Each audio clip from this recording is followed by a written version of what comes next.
이 이야기는 성공한 기업의 전설이 아닙니다.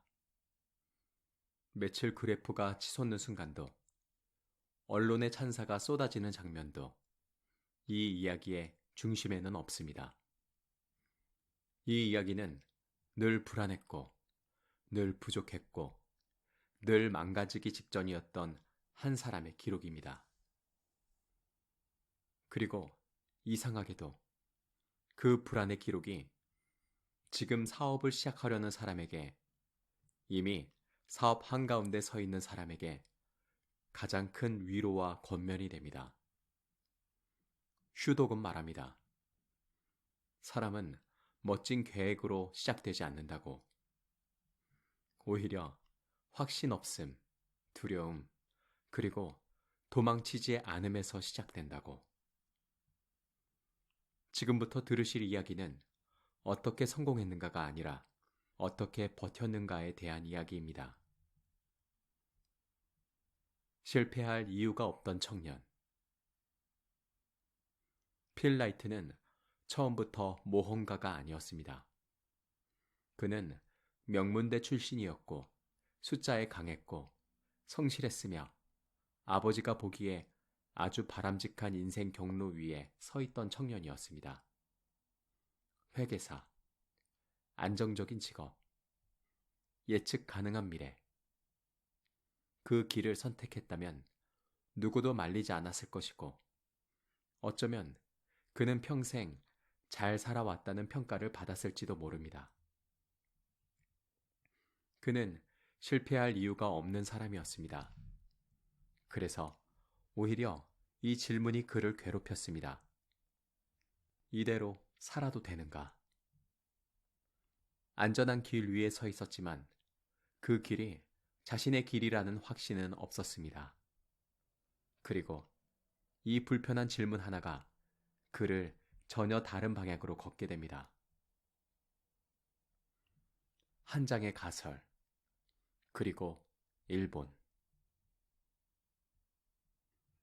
스탠퍼드 MBA 시절, 필 라이트는 한 과제를 받습니다.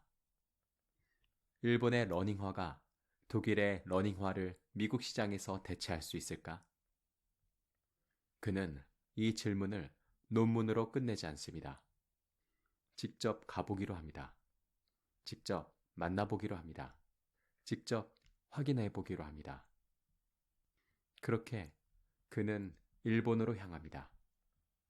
이때 그는 아직 창업가도 사업가도 아닙니다. 다만 가만히 있지 못하는 사람이었을 뿐입니다. 그리고 일본에서 오니츠카라는 신발 회사를 만납니다. 그 만남은 거창하지 않았고 계약도 완벽하지 않았으며 언제든 깨질 수 있는 약속이었습니다. 하지만 그는 돌아옵니다. 그리고 신발을 팔기 시작합니다.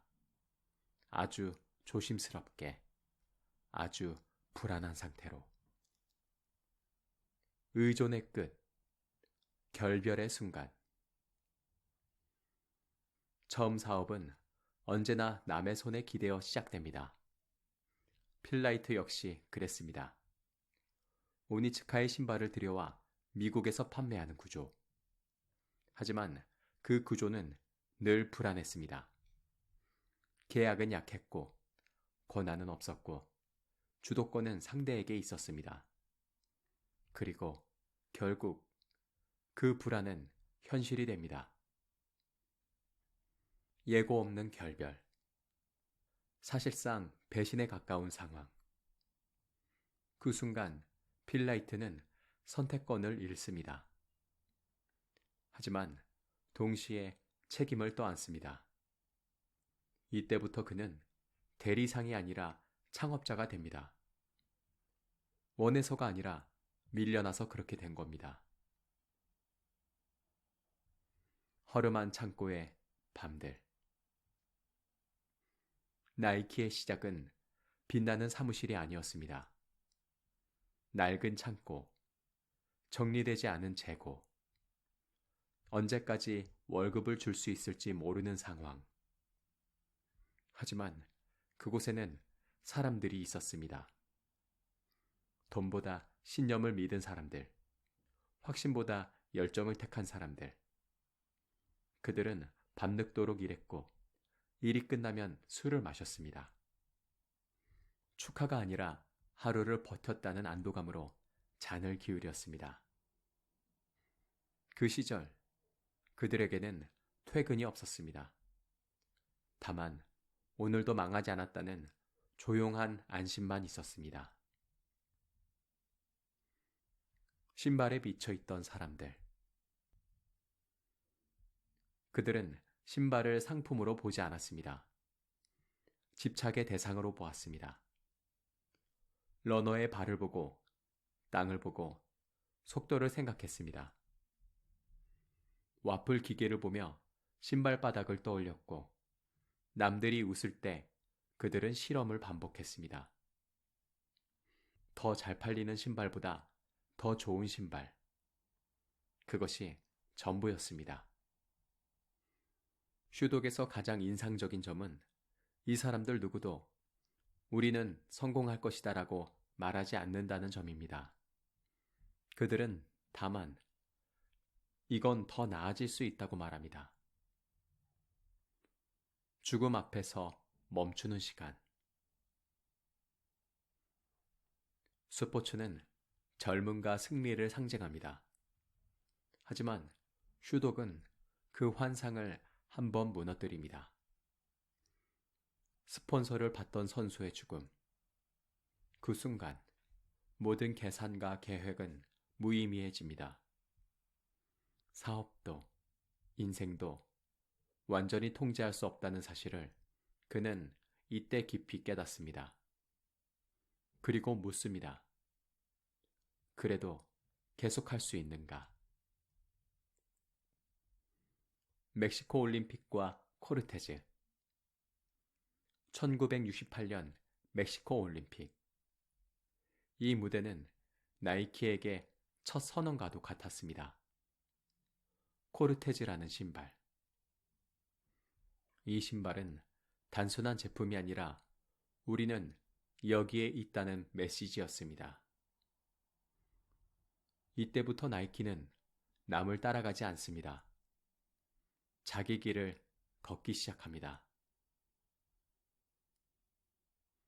주황색 박스의 절박함. 전시회에서 있어 보이기 위해 만든 주황색 박스. 그 색은 마케팅이 아니었습니다. 생존이었습니다. 눈에 띄지 않으면 살아남을 수 없던 시절. 그들은 디자인보다 절박함으로 브랜드를 만들었습니다. 마이클 조던. 모든 것을 건 선택. 모두가 반대하던 계약. 신인 선수. 불확실한 가능성. 하지만 필 라이트는 한 사람에게 모든 것을 겁니다. 이 선택은 계산이 아니었습니다. 믿음이었습니다. 그 순간부터 나이키는 신발 회사가 아니라 문화가 됩니다. 사업은 무엇인가? 슈독은 이렇게 말합니다. 사업은 사명이라고. 사업은 투쟁이라고. 사업은 생존을 위한 헌신이라고. 그리고 마지막으로 이렇게 말합니다. 사업은 실행력이라고. 아무리 좋은 머리를 가졌어도 실행하지 않는 사람은 결국 뒤처집니다. 반대로 서툴러도 실행하는 사람은 어느덧 궤도 위에 서 있습니다. 슈독은 말합니다. 지금 이 불안한 시간이 어쩌면 당신이 제대로 가고 있다는 증거일지도 모른다고. 지금까지 무엇이든 내레이션이었습니다.